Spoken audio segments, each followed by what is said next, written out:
그래서 이제 출애굽기를 살펴보는데요. 지난 시간에 제가 말씀드렸듯이 요번 이 출애굽부터는 사람 중심으로 가지 않습니다. 계속 이제 사건 중심으로 좀 더 빨리 그래서 진행이 되겠죠.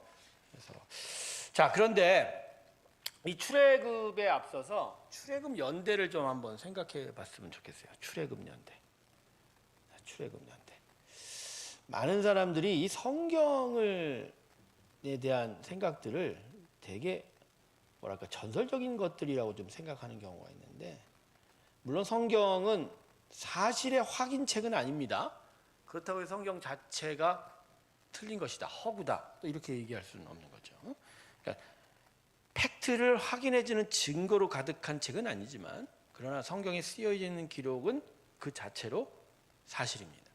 이런 부분들에 대한 분명한 인식을 좀 가지셔야 돼요. 그래서 출애굽, 특별히 뭐 홍해가 갈라졌다는 여러 기적들 가운데 또 하나님의 10가지 애굽에 내린 그런 재앙들에 대한 우리들의 기본적인 인식들이 좀 더 뭐랄까 더 믿음으로 또 확인했으면 하는 그런 바람이 있습니다.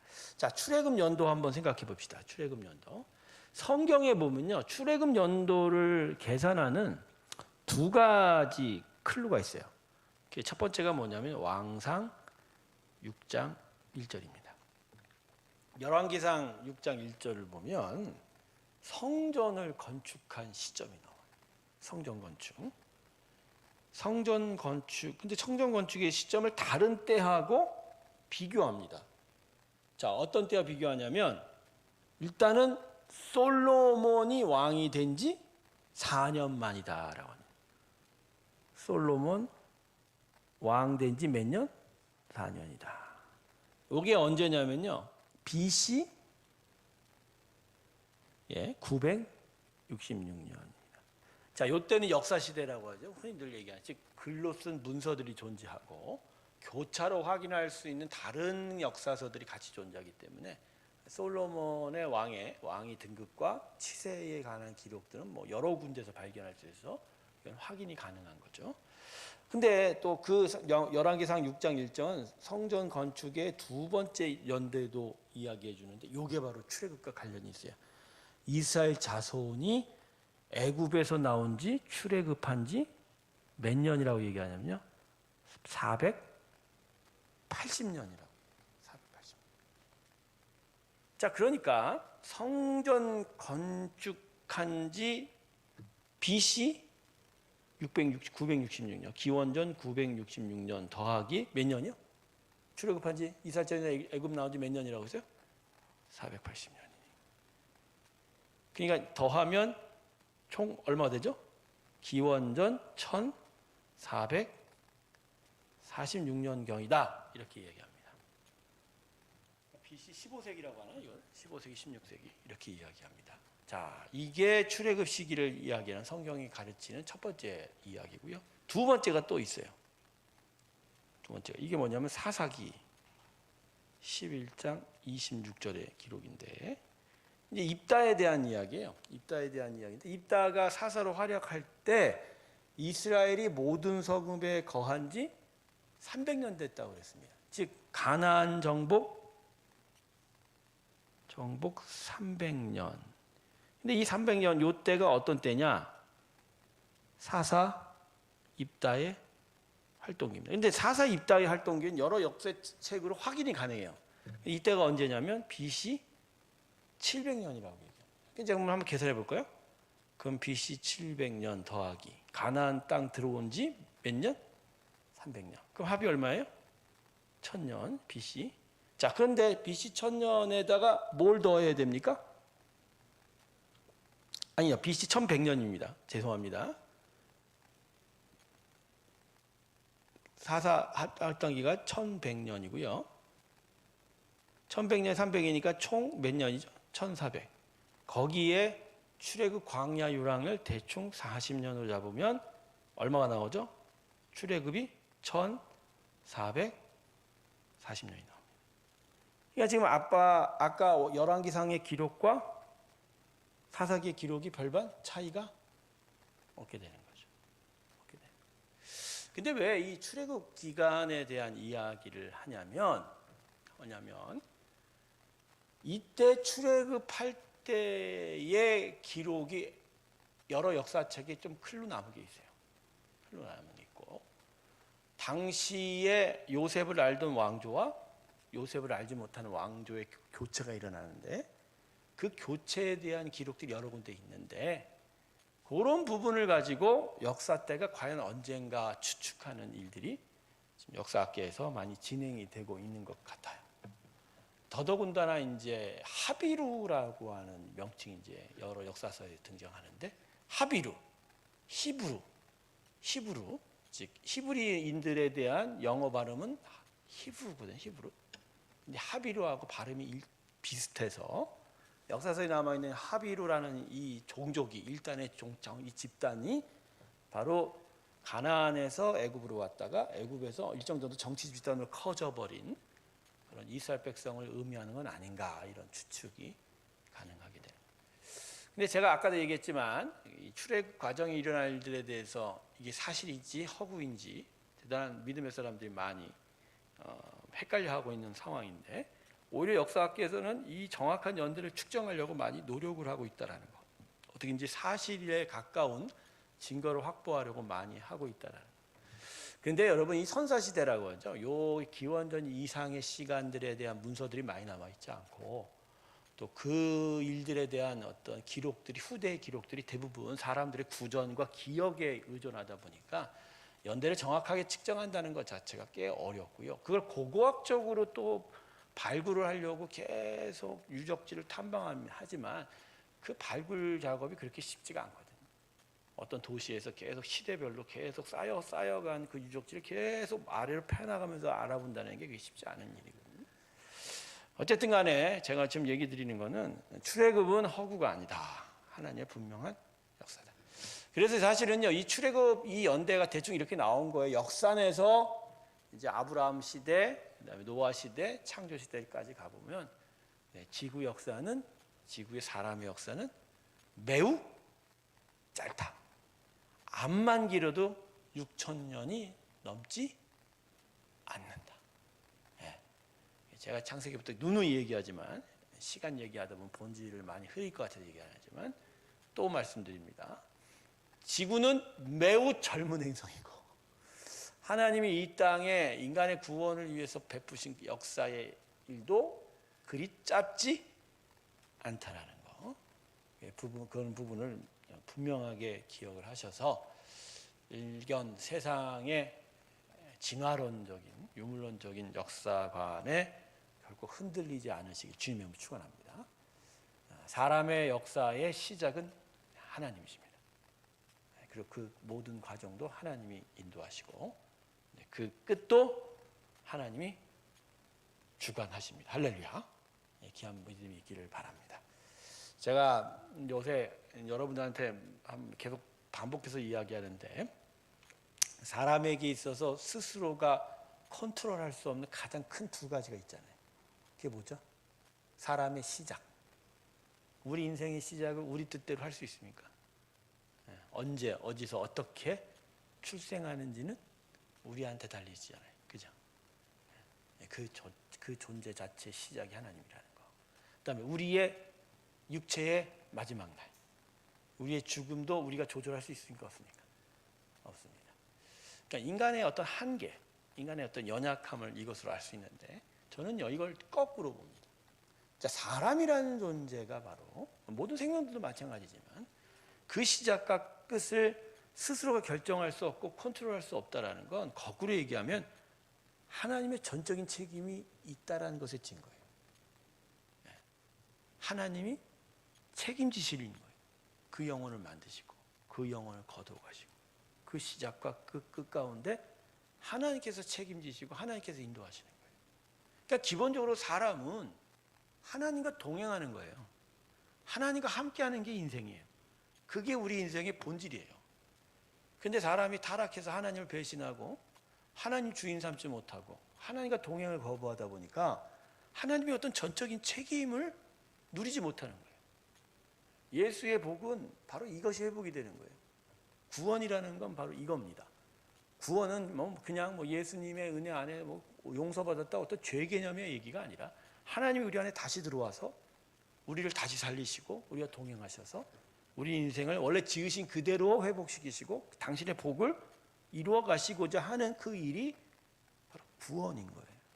그래서 저는요, 내가 스스로 태어날 시간과 내가 죽을 것들을 통제하지 못하는 게 오히려 나는 하나님이 내 인생에 개입하고 있고 그 하나님과 함께하는 것에 대한 강력한 증거라고 생각합니다. 그러니까 역사, 인간의 역사는 기본적으로 하나님이에요. 하나님 안에서 하는 거예요. 하나님께서 이루어 가신다. 할렐루야. 저는 이런 거예요. 근데 이제 세상의 역사관들이나 세계관들, 뭐 유물론들, 진화론들 보십시오. 하나님이 전혀 없죠. 하나님이 없어요. 마치 인간이 뛰어난 존재라고 얘기하고, 그죠? 인간은 계속 진화하고 발전한다고 얘기해요. 안 그래요, 여러분? 그렇지 않습니다. 인간 사회가 어디까지 진화를 할까? 진화가 아닙니다. 진화로서 이 역사가 이루어져 가는 게 결코 아닌 거예요. 근데 근대 이제 계몽주의 이후로 유물론과 유물론과 진화론이 결국 세계의 지성사를 다 장악해버리고 모든 세계관을 다 집어삼킨 이후에 신존재, 신관념 자체가 사람의 생각 속에 사라져버린 지 너무 오래된 거예요. 지난 한 3, 4세기가 그렇게 되어버렸거든요. 그러니까 세상에서 돌아다니는 수많은 이상과 철학들이 하나님에 대해서 이야기하지를.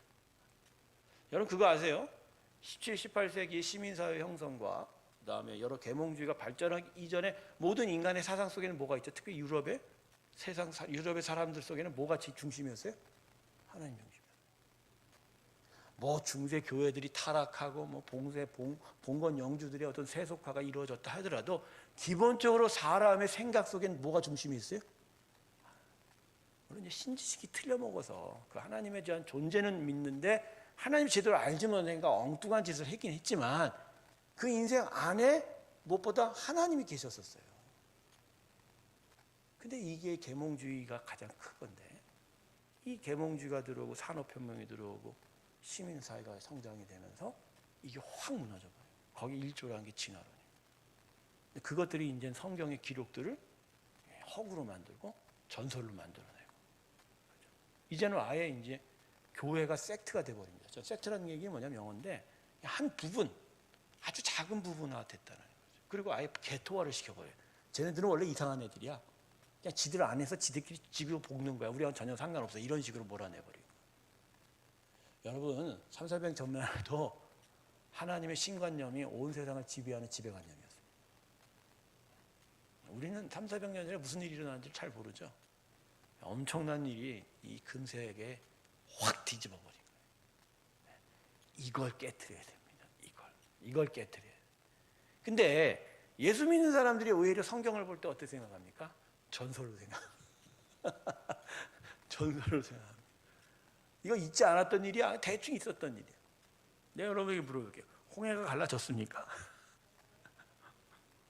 홍해가 갈라졌어요? 내가 걸어가는데 옆에 물벽이 세워져 갖고 저 안에 저기 참돔하고 도미하고 돌고래가 저렇게 수영치고 있는 게 있었단 말이야. 이걸 믿냔 말이에요. 사람들은 안 믿어요. 안 믿어. 죽었다 하면. 근데 이런 믿음이 없는데 예수는 어떻게 믿죠? 그러니까 신앙이요. 믿음이 아니라 신념이 돼요. 신념화 돼버려요. 맹종화가 돼버리고 그리고 죽어있는 지식화 돼버린 거예요. 그러니까 믿음을 신념화 시킨 사람들이 있어요. 신념으로. 신념이 뭐죠? 내가 생각하는 거가 옳다고 생각하는 거죠. 이건 믿음 아닙니다. 여러분, 우리가 하나님이 옳다고 믿는 사람이에요? 아니 내가 옳다고 주장하는 걸 내가 따라가는 게 아니고요. 그분은 그냥 살아 계세요. 그러니까 내가 그분을 믿는 거예요. 옳다고 믿는 신념이 아니란 말이에요. 마치 정치구호처럼 말이야. 이렇게 돼야 돼라고 말하는. 그거 아닌 거예요. 근데 예수 믿는 사람들이 이런 식으로 믿어요. 이렇게 되면요 어떤 일이 벌어지지 아십니까? 하나님의 기적은 없는 거예요. 그러니까 자기 주장을 합리화하기 위한 기본적인 어떤 증거 자료를 삼는 정도로 생각하고 있는 거예요. 그거 아니에요. 여러분 우리는 하나님이 살아 계시고 그분이 말씀하신 게 진리라 그냥 그대로 따라 살아가는 거예요. 내가 옳기 때문에 근데 그 옳은 거를 성경을 보니까 하나님 그렇게 주장하더라. 그래서 나는 하나님 믿어야 돼. 하나님이 또 하나님이 또 살아 계셔야 돼. 이런 식으로 믿는 게 아니라는 거예요. 또 하나는 종교화예요. 종교화. 종교화가 뭐냐? 이제 제가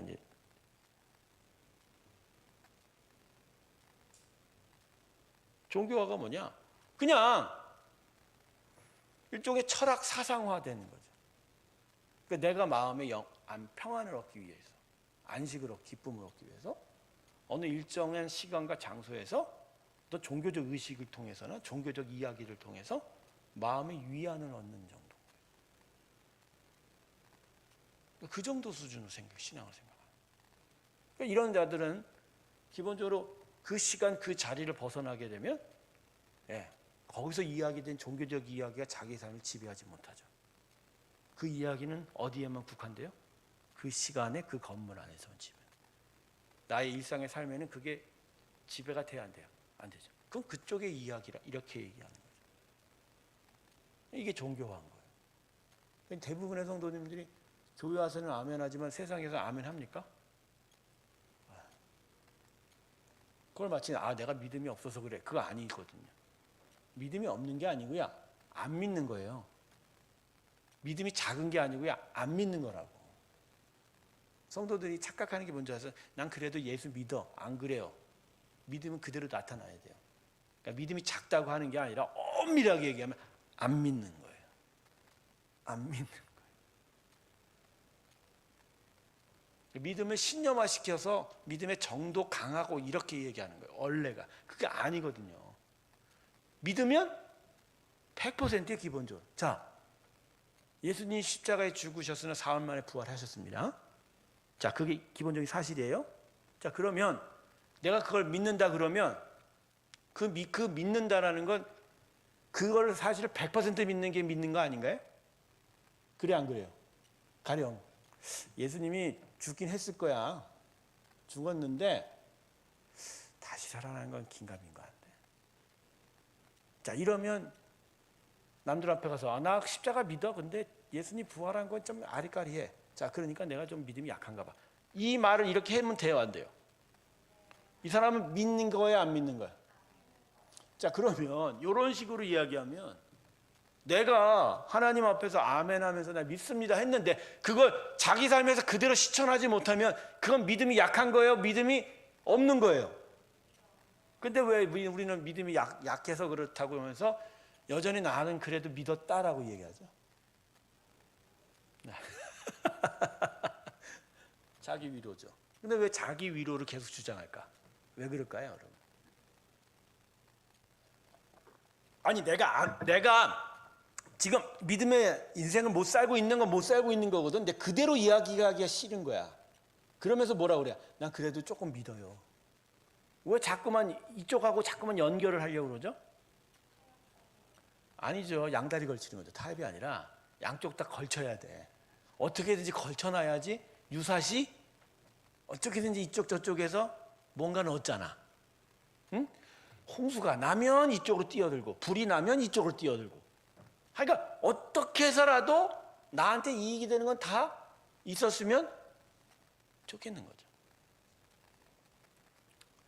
여러분 믿으려면 제대로 믿어야 됩니다.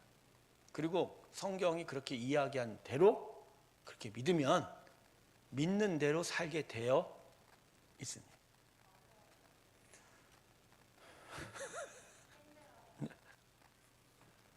지금 내가 그랬잖아요. 지난 3, 4세기 동안 세상이 완전히 뒤집어졌다고. 그래서 이 현대사회에서 믿음 지켜간다라는 믿음의 삶을 산다는 건 너무나 힘든 일이죠. 그게 싸움인 거예요. 근데 그게 종말의 때의 징조라는 거죠. 이미 종말의 때는 코앞에 다가왔는지 모릅니다. 때는 그런 것 같아요. 그래서 여러분 성경을 이렇게 보고 지금 성경의 역사를 제가 이렇게 함께 나누고 있는 이거 제가 뭐 성경 역사를 정리해 드린다는 차원이기보다는요. 하나님이 이렇게 이미 일하고 계시다는 거예요. 그걸 계속 강의를 드리면서 우리 하나님 지금도 일하고 계시고 이렇게 종말까지 끌고 가시는구나. 그것을 마음에 정말 의지하고 확신하고 믿는 그런 일들이 우리 가운데 있어야 된다. 이게 바로 신앙이다. 이 부분에 대한 이야기를 제가 하려고 하는 것입니다. 믿음은 신념 아닙니다. 종교 아니에요. 네. 믿음은 진리, 확신입니다. 그리고 실천입니다. 이 두 가지를 기억을 하시면서 자, 이제 강의 들어가도록 하겠습니다. 자, 출애굽의 첫 번째 키워드는 이제 모세지요. 모세를 빼놓고서는 이 출애굽을 이야기할 수가 없습니다. 그래서 출애굽이라는 어떤 민족 단위의 일이 시작이 되는데 모세의 개인적인 일로부터 이 출애굽의 이야기가 진행이 되고 있습니다. 자, 여러분, 성경은요 원래가 개인에게 주어진 책이 아닙니다. 이거 아주 중요한 부분입니다. 한 개인의 안녕과 한 개인의 복을 위해서 주어진 책이 아니에요. 기본적으로 성경은 공동체에게 주어진 하나님의 말씀입니다. 그래서 창세기부터 시작한 모든 책들이 그 수신 대상이 1차적으로는 믿음의 공동체한테 주어집니다. 그래서 창출, 레위, 민수기, 신명기라는 모세 5경, 오수어까지 모세 6경이라고 하지만 이 모세 5경이 모세에게 지어졌을 때 모세가 누구 대상으로 지었어요? 출애굽한 1세대, 그리고 다시 회복이 된 2세대, 즉 이스라엘 백성에게 주어진 말씀이다. 그래서 여러분, 믿음은 개인적인 차원도 있지만 공동체적인 차원에서 진행이 되는 거예요. 그 공동체가 그 믿음을 공유하면서 나아가요. 그래서 개인의 영성이라고 이야기를 할 수 있지만 신앙생활은 죽었다 깨어나도 혼자 안 합니다. 어떻게 진행된다? 공동체로 진행된다. 그러니까 말씀 자체의 기본적인 출발이 개인이 아니다라는 것을 기억을 하세요. 그럼에도 불구하고 하나님이 말씀을 풀어가는데 개인적인 이야기들 꽤 많이 하십니다. 특별히 믿음의 시작이 누구부터 시작죠? 아브라함 개인부터. 출애굽은요? 모세라는 개인. 사사기에 망가졌던 이스라엘 백성의 역사가 다시 사무엘상에서 회복이 될 때 누구로 시작됐어요? 한나, 사무엘. 그 다음에 이스라엘 왕국이 누구로 시작됐어요? 사울과 다윗과 솔로몬으로 또 분열된 왕국이 나타납니다. 다시 은혜의 시대가 시작이 됐던 신약도 결국 누구로부터 시작됐어요? 한 개인 예수로부터 시작돼요. 이방인의 전도는 결국 누구로부터 시작됐다? 한 개인인 바울로부터 시작돼요. 하지만 그 끝은 개인이 아닙니다. 네, 그죠? 아브라함과 모세의 개인으로 시작됐지만 결국은 이스라엘로 종말을 맺고, 그죠? 다윗으로 시작이 된 다윗 왕국은 결국 온 이스라엘 나라의 멸망으로, 공동체로 멸망했다. 예수의 시대, 바울의 전도는 결국 온 시대의 교회들로 결말을 맺고 있는 거예요. 그래서 여러분, 하나님 말씀은 개인을 이야기하지만 공동체를 열매를 맺는 거고, 하나님의 말씀 안에서 우리는 우리 자신을 바라보지만 결국 우리의 신앙의 열매는 누구로 열매 맺는다? 나 혼자가 아니라 교회로 열매 맺는다. 할렐루야. 이게 아주 중요한 거예요. 한국 교회가 실패한 부분이 바로 이 부분입니다. 집단을 안 가르친 거예요. 한국 교회 말로 진짜 교회 성장에 대해서 부르짖던 게 아니고요. 성장만을 부르짖고 목사 개인의 영예를 위해서 부르짖었죠. 진짜 믿음의 공동체 안에서 공동체로서 영성을 성장시켜 나가는 부분들은 되게. 그래서 여러분, 믿음 생활하려면 교회 안에 들어와서 해야 돼요. 교회 밖에서는 절대 안 돼요. 그래서 가난한 성도들이 이게 불쌍한 거예요. 교회 문화 때문에, 교회 무질서 때문에, 또 자신들의 상처 때문에 교회 공동체 안에 들어오지 못하고 저 바깥에서 나는 아직도 하나님을 믿어라고 하는 그 인생들이 경찰 추사 한 200~300만 명 된다고, 200~300만 명 된다고 하죠. 근데 이들의 인생을 이게 진짜 하나님이 어떻게 보실까?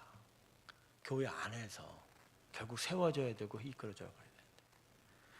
그래서 여러분, 교회가 참 중요합니다. 교회가 참 중요해요. 교회가 너무너무 중요해요. 이걸 마음에 기억을 하시길 바랍니다. 자, 출애굽기 모세로 시작이 됩니다. 자, 모세에 대한 이야기의 첫 번째 시작점은 이렇게 얘기합니다. 요셉 이후에 애굽의 통치자가 바뀌었다. 그래서 요셉을 모르게 있다 이렇게 이야기합니다. 즉 창세기는 요셉을 아는 바로 왕으로 인하여 애굽으로 왔던 야곱의 가족들이 선대받았다. 그래서 거기서 번성할 수 있는 기회를 얻게 된다 이런 여운을 남겼지만 그 이후에 400년이 넘어서 이제 다시 기록으로 남겨진 야곱의 아들들의 인생들, 즉 이스라엘 백성의 인생은 초반부터 어떻게 시작되죠? 요셉을 알지 못하는 왕이 나타나서 드디어 이스라엘 백성은 고통을 당하기 시작했다. 저는 그래서요, 이 출애굽기 1장 1절부터 인생이라는 게 뭔지, 세상이라는 게 뭔지에 대해서 통찰력을 갖게 됩니다. 즉 하나님을 모르면 고통이에요.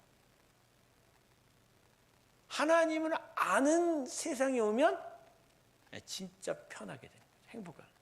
그렇구나. 진짜 이 하나의 단순한 요거의 분리가 엄청난 갈리낌이 되는 거예요. 하나님을 알면 복이고 모르면 고통이에요.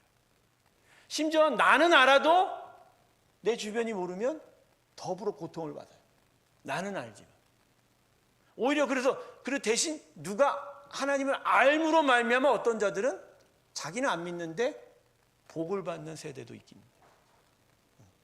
그래서 여러분 하나님을 안다라는 거 이거 너무나 중요합니다. 여러분이 하나님을 안다라는 게 여러분의 이웃과 여러분의 주변 사람들에게 복이 되는 일이 되길 주님의 이름으로 축원합니다. 이게 믿음의 사람이 세상에서 하는 영향력이라는 거죠. 그리고 거꾸로 누가 하나님을 알지 못했는데 그 못하는 영향력이 우리한테 미치지 않아도 잘라내야 돼요. 잘라내야 돼요. 아버지가 예수를 몰라. 그러면 아들은 어찌어찌 하다가 교회를 나갔어. 근데 결국 여전히 집안에서 어떻게 되죠? 하나님 모르는 아버지의 영향력을 받게 되고 싸우게 되죠. 이러면 힘들게 되는 거죠. 요것들이 잘라내는 일들, 그것들과 싸우는 일들이 신앙의 삶에서 계속 필요하게 된 거죠. 그죠? 가령 아버지는 믿는데 엄마는 안 믿어. 그리고 그 자녀는 과연 어떻게 될까? 자, 바로 이런 싸움들도 계속 이루어져 가고 있는 거죠. 세상의 통치자들이 하나님을 몰라. 그럼 그 하나님 모르는 통치자들 밑에 하나님 믿는 우리는 어떻게 살아가야지에 대한 문제, 이것도 계속 이런 문제. 이런 문제들을 한번 고민해 보는 것도 이 출애굽기를 넘어오면서도 중요한 묵상이 될 것입니다. 어쨌든 간에 모세 시대에 들어와서 요셉을 모르는 왕조가 등장했습니다. 근데 이때가 이제 왕조 교체기라고 하죠. 그래서 이전의 왕조가 물러가고 새로운 지배자들이 나타났습니다. 근데 이 새로운 지배자가 나타났을 때 이들에게 두려움이 생기기 시작했어요. 어떤 두려움이죠? 400년 동안 이스라엘 백성이 애굽에서 엄청난 수로 불어난 거예요. 엄청난 수로. 제가 여러분한테 가끔 이야기합니다. 출애굽에 나섰던 이스라엘 백성의 총수가 200만 명이 넘는다라고 얘기하죠. 제가 왜 이런 이야기를 드리냐면요.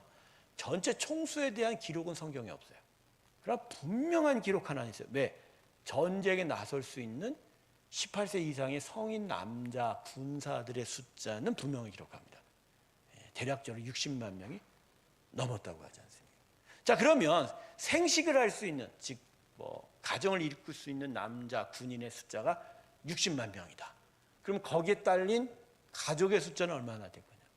노인네도 있을 거고 아이들도 있을 것인데 지금과 같이 출산율이 제로에 가까운 시절이 아니라 어쨌든 간에 많이 나왔을 건데 이 숫자를 곱하기 시작해도 60만에 200만이면 몇 명이죠? 총 몇 배가 되는 거죠? 몇 배죠? 3배? 반. 3배 반, 3배 반. 자기 아내하고 애들 2명만 생각해서 3명이잖아요. 근데 그 숫자를 넘을 것 같지 않나요? 그러니까 엄청난 숫자였다. 당시 애굽의 인구보다도 더 많았을 거라고 생각을 합니다. 근데 어떻게 잘 생각해 봅시다. 어떻게 이렇게 번성할 수 있죠? 시간이 많이 흘러봐야 기껏해야 440년이라고 그러는데 여러분 440년 동안 이스라엘이요 야곱과 그의 자녀들이 애굽으로 넘어갈 때 70명이라고 했거든요. 근데 이게 400년 동안 몇 만이 됐대요? 200만 명 이상. 이게 가능한가요? 이게 가능한가요? 가능한 클루 하나가 있어요. 이게 뭐냐? 무슬림이요. 무슬림이 지금 엄청난 증가세를 보이고 있거든요. 그 이유가 뭔지 아십니까? 부인도 많고 애들도 낳기도 무척 많이 나요. 제가 유럽에서 아내하고 이제 여행을 잠시 할 때마다 여행을 다니는 무슬림 가족들을 봅니다. 호텔에서. 근데 아내가 한 명인 가정은 내가 보지를 못했어. 기본적으로 아내가 몇 명? 둘, 셋은 됐어. 그럼 거기에 딸린 자녀들이 여행 따라오는 자녀들은 어린 자녀만 따라오니까 몇 명씩 되고. 그러니까 무슬림이 지금 그냥 전도를 통해서 그들이 성장한 게 아니고요. 그냥 가족의 형편이 그냥 많이 늘어난 거야. 근데 이제 이 크리스찬의 국가들이 먼저 크리스찬화가 되고 시간이 지나다 보니까 그리고 대부분 현대 산업화를 이루게 된 것들이 크리스찬 나라들이 많거든요. 근데 여러분 크리스찬 산업화가 진행이 되면 죄송한데 가족 사회가 무너져요. 그래서 핵가족화가 되고 대가족이 붕괴가 되기 시작하고 핵가족이 되기 시작하면서 출산율이 떨어져 가는 게 공통적인 요소입니다. 그러다 보니까 크리스찬 나라들이 전도가 안 되기보다는 한편으로는 뭐죠? 숫자가 줄어가는, 기본적인 인구 숫자가 줄어가는 거야. 줄어갈 수밖에 없어요. 지금 한국 개신교회도 뭐 전도도 안 될 뿐만 아니라 기본적으로 예수 믿는 사람들 출산율도 줄어가니까 제가 저번에 발표했었지 않습니까? 30년 후에 현재 한 900만, 800만 되는 숫자가 780만 되냐고. 30년 후에 몇 만이 된다고 제가 얘기했죠. 200만까지 떨어질 수도 있다. 300만까지 떨어질 수 있다. 엄청난 붕괴가 이룰 건데. 이건 전도 안 되는 것도 있지만 가족 붕괴도 영향을 미친다. 우리 교회도 말입니다. 75세 이상이 24분이나 돼요. 지금 현재. 여러분 10년 후면은 그분들이 어떻게 존재할 것 같아요? 네, 죄송하지만 제일 일리하게 돼요. 여러분 교회는, 한국 교회는 이제 생존의 시대로 접어들었어요. 번성의 시대가 아니라 뭐죠? 생존의 시대. 생존해야 돼요. 이제 뭐 럭셔리하게 교회 성장하고 뭐 이런 소리 하지 마세요. 여러분 살아남아야 됩니다. 이런 말 하는 것 내가 힘든데 살아남아야 됩니다. 요셉과 같은 지혜로 마지막 흉년 7년이 남았는지 몰라요. 요 7년의 흉년이 지나고 나서 풍년이 7년이 지나고 나서 흉년이 찾아올 때 살아남아야 돼요. 우리가 다시 기회를 봐야 돼요. 저는 그래서 440년 동안 야곱과 그의 아들 70명에서 200만으로 푸는 건 기본적으로 가능했다. 더더군다나 이스라엘 사람들과 다른 곳에 살았어요. 다른 곳에. 그래서 그들이 따로 구별되어 살던 곳이 무슨 땅이라고 하죠? 고센 땅이라고 하죠. 그러니까 예굽 사람들의 땅이 아닌 고센 땅에 일종의 특별구역을 만들어줘서 살았었고, 그렇게 섞여 살지 않고 뭉쳐 살다 보니까 훨씬 더 대접받고 훨씬 더 번성할 수 있게 되었다. 그러니까 이러한 번성 때문에 제가 지난 시간에 얘기했지만 하나님이 야곱의 아들과 야곱과 그 가족을 가나안 땅에 안 둔 거예요. 거기서 성장하지 못하게 하고 어디로 데려? 애굽으로 데려서 진짜 인큐베이터 삼아 주신 거죠. 여기서 자라게 만들고 크게 되게 만들어 가게 됐다. 근데 그러면 왜 왕조가 바뀌었을까? 왜 왕조가 바뀌었을까? 여러분, 왜 애굽의 왕조가 바뀌었을까요?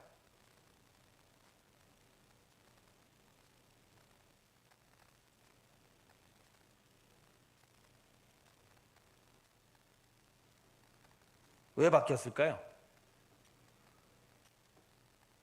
안 바뀌어도 되잖아요. 안 바뀌어도 문제 없잖아요. 아니 계속 요셉을 잘 알고 있는 왕이 계속 다스려도 되잖아요.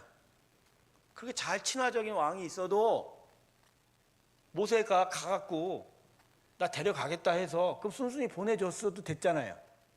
근데 왜 바뀌었냐고요? 바뀌어야만 해요?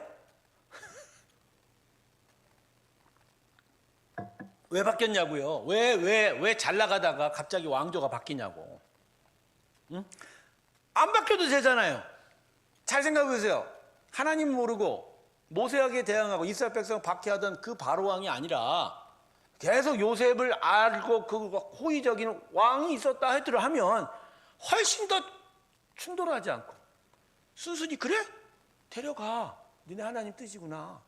할 수도 있는데 왜 바로가 바뀌었냐고요? 왜 왕이 바뀌었을까? 왜 바뀌었을까요? 자, 여러분 440년 동안 200명 이상의 사람들이 잘 먹고 잘 살아왔어. 모세 때 박해받은 건 얼마 안 된 시점이에요. 박해받기 이전에 그 오랜 세월 동안 이스라엘 백성은 애굽에서 잘 살았어요. 잘 사니까 잘 성장한 거거든. 이게 문제인 거예요. 이렇게 잘 살면요 움직여요, 안 움직여요? 이게 문제예요.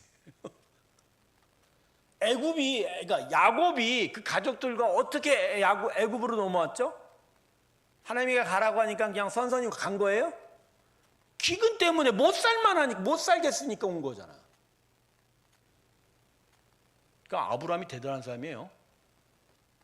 그래도 어떻게든지 살았던 땅에서 야, 너 절로 가. 근데 그 절로 가라는 말을 듣고 어떻게 왔냐고. 그거 대단한 사람이에요, 아브라함. 근데 그 다음에 아들들을 보세요. 그런 믿음은 아닌 것 같아요. 여러분 너무 편해져서 엉덩이가 의자에 붙어버린 거야. 그래서 일어날 줄을 모르게 된 거야. 그러니까 얘네들이 이스라엘 백성들이 일어나려면 어떻게 돼요? 좀 맞아야 돼요. 그래서 그 땅이 정말 힘든 땅이 돼야 돼요. 그래서 마음의 동기부여가 하나둘씩 시작이 돼야 돼요. 뭐 거룩한 하나님의 동기부여가 아니라 야, 이렇게 하고는 못 살겠구나. 우리 못 살겠구나. 이 상황이 돼야 되는 거죠. 그리고요 440년 동안 이 이스라엘 백성이 하나님에 대한 신앙을 잘 지켜왔을까요? 예, 거기에 대해서는 저는 물음표를 갖습니다. 물음표 말입니다. 잘 하나님을 믿어온 것 같지는 않은 것 같아요. 그러다 보니까 이스라엘 공동체 안에 하나님에 대한 신앙이 점점 퇴색이 되고 애굽에서 먹는 잠자리와 먹는 빵에 대해서 취해 있었기 때문에 하나님이 사람을 갑자기 선지자를 세워서 니들 이제 가나안으로 돌아가라 하면 이 백성이 말을 들을까요, 안 들을까요? 안 듣는 거예요. 그래서 이들이 움직이려면 뭐 한두 명은 움직이겠지. 그런 차원이 아니라 집단적으로 가려면 집단적인 고통이 생겨야 돼. 그게 뭐죠? 통치자가 바뀌어버려서 아예 이 민족에 대한 박해를 집단적으로 하게 되는 일이 필요하다. 자, 저는 하나님이 우리를 괴롭히시는 것에 대한 이야기를 한 게 아니고요. 인간의 심성의 타락에 대한 이야기를 하는 거예요. 즉, 인간은 기본적으로 편하면 하나님을 알아요, 몰라요? 모르다는 거예요. 그래서 그 하나님의, 그 사람의 패역함을 하나님이 아시기에 그들이 그래도 하나님의 역사 안에 계속 있기 위해서는 때로는 어려운 시간도 통과할 수밖에 없는 거예요. 여러분, 우리 인생에 찾아오는 수많은 시련과 고난의 시간을 이런 측면에서 다시 한번 생각해 보십시오. 그건 나에게 시련을 겪으라고 하는 하나님의 나쁜 마음이 아니고요, 독한 마음이 아니고 그걸 통해서 또 다른 인생의 전진, 믿음의 전진이 나타나기를 원하는 하나님의 역사 방향이라는 거예요. 이거 깨닫는 자가 진짜 믿음에 있는 자입니다. 아, 그렇구나. 나를 끌고 가시기 위한 일입니다. 나를 밀고 가시기 위한. 가끔 공원을 갔다 지나다 보면요, 주인이 개를 이제 데리고 다녀요, 그지? 목줄이 끌려. 근데 그렇게 많지 않은 경우지만 안 가는 강아지들이 있어요, 집에. 안 가려고 하는 강아지가 있단 말이야. 그럼 주인이 결국 그 목줄을 어떻게 해요? 에?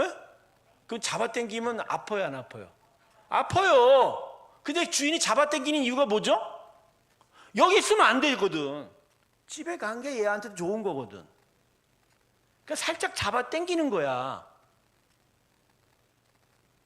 하나님이 우리한테 주시는 시련과 고난에 어떤 영적인 의미가 이런 부분이 있는 거예요.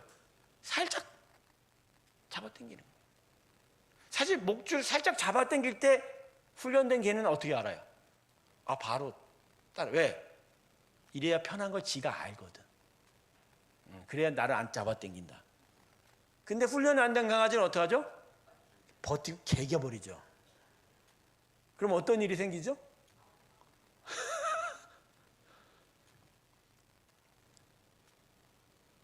이스라엘 백성은 440년 동안 너무 무력해진 겁니다. 하나님을 알지를 못한 거. 그러다 보니까 하나님은 이들이 기본적으로 하나님을 찾게 만들어 가신 거예요. 지배자가 바뀌고 그로부터 혹독한 통치가 되기 시작을 하고, 그리고 이 일을 통해서 이들이 움직일 수 있는 모멘텀을 만들기 시작하는 거예요. 그래서 이들이 집단적으로 움직여 가기 시작을 하는 거예요. 그래서 하나님께서 인류 역사를 끌고 가실 때는요, 순전한 하나님의 은혜와 사랑의 길로 가시지만 그에 대한 반발과 충돌이 있게 됐을 때는 어쩔 수 없이 하나님이 하시는 일도 꽤 많은 것 같아요. 그런 부분들에서 고민을 좀 많이 하시기 바랍니다. 다만 하나님은 당신이 직접 하시지는 않아요. 때로는 개입 안 하고 허용해 버리시고, 그들의 죄악의 흥성이 믿는 자들에게 어려움이 되기 시작하고, 그 믿는 자들이 그것 때문에 하나님께 쫓아가게 되는, 하나님을 찾게 되는 일들로 나타나게 되는 거예요. 이런 일의 패턴이 가장 잘 나타나는 책이 사사기입니다. 사사기. 하나님을 모를 때 하나님이 이방 백성을 통해서 그들을 괴롭히고, 그 괴롭힘 속에서 이스라엘 백성이 다시 하나님을 찾으면 하나님이 사사를 보내서 이방 백성을 쫓아내고, 그러면 그때 좀 깨달아야 되는데 또 이스라엘 백성이 타락하여 하나님 잊어버리고, 그럼 또 다시 이방 백성 보내서 압제하고 또 사사를 보내고, 그렇게 계속하는 역사. 예수님도 사실은 그런 차원에서는 우리에게 보내신 사사일 수 있어요. 다만 예수님의 사역은 완전하기 때문에, 그리고 그분이 사사로서만 온 게 아니라 구원자로서 왔고, 그리고 예수님이 그 구원자로 오시면서 우리 안에 어떤 일을 하시죠? 성령을 보내셔서 마음을 완전히 깨닫게 만들고 뒤집어 놓기 때문에 여기서부터 새로운 일. 근데 이것도 완전치 않아요, 여러분. 그래서 육체의 죽음이 있는 거예요, 여러분. 육체의 죽음이 왜 있을까요? 저는 평생에 이 걸 놓고 정말 많은 생각을 했었어요. 아니, 예수님이 구원을 하셨으면 영혼이 살 수도 있게 하실 수 있잖아. 근데 왜 영혼에 대해서만 구원하시고 육체의 죽음을 멈추지 않냔 말이에요.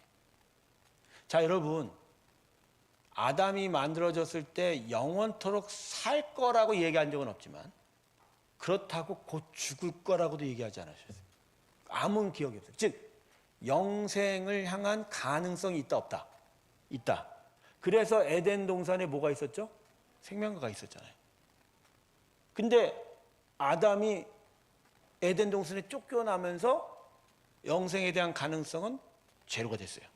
결국 쫓겨난 이유가 뭐죠? 타락이에요, 타락. 죄 때문에. 죄 때문이란 말이에요, 타락 때문에. 딴소리하고 앉아있네, 진짜 또. 타락이야. 자, 근데 그 타락을 뒤집는 회복이 십자가에서 이루어졌죠. 그죠? 자, 그러면 예수님의 십자가 사역은 우리에게 모든 면에서 진행이 돼야죠. 근데 우리의 영혼은 진행이 됐는데 육체는 진행이 돼야 안 돼? 안 돼요. 육체는 죽는 거야. 그럼 이 부분을 어떻게 생각하세요, 여러분? 아니, 그냥 받아들이는 게 아니고요. 하나님의 완전한 구원 안에 육체의 죽음도 포함되어 있는 거예요, 이제는. 즉, 육체로 이 대변되는 이 탐욕 자체가 육체가 죽으면서 완전히 소멸되는 자원까지도 하나님의 구원이 완성되는 거예요. 결국 하나님의 예수 그리스도의 구원은 이 땅의 역사를 바꿔내지는 않잖아요. 믿는 자들이 역사를 바꿔내지만 그렇다고 해서 하나님이 이 땅을 영원토록 존재시키지 않습니다. 새하늘과 새 땅이 오지 않습니까? 이 땅은 완전히 분자 단위로 다 헤쳐 분해될 거예요. 심지어 아름다운 산과 강조차도 없어져 버려요. 근데 왜 이 땅을 하나님이 분해시키냔 말이야. 이미 타락해서 오염되어 있기 때문에 회복 가능성이 없는 거야. 오직 사람의 영혼을 새롭게 하시고 새로운 창조를 이끌어 가시는 게 당신의 구원의 완전한 계획, 마스터 플랜. 그 안에 그 창조물, 분자다른 분해는 창조물 안에 우리 육체도 있는 거예요. 그래서 여러분, 죽음을 이 세계 정말 안타까운 이 차원에서 보지 마세요. 하나님의 전체 역사 차원에서 보면 죽어야 구원이 완성됩니다. 할렐루야. 그래서 종교 개혁자들은 예수를 믿고 나서 육체 죽음 전까지의 믿음의 인생의 변화를 뭐라고 그러죠? 성화라고 해요. 성화가 뭐죠? justification. 하나님의 의로움이 되어가는 단계라고 그래요. 하지만 여기서 완성되잖아. 육체가 죽는 그 순간 종교개혁자는 뭐라고 그러죠? glorification이라고 얘기해. 영화. 완전한 영광스러워. 할렐루야. 이게 구원인 거예요. 그래서 저는요, 하나님의 초점은 영혼이에요.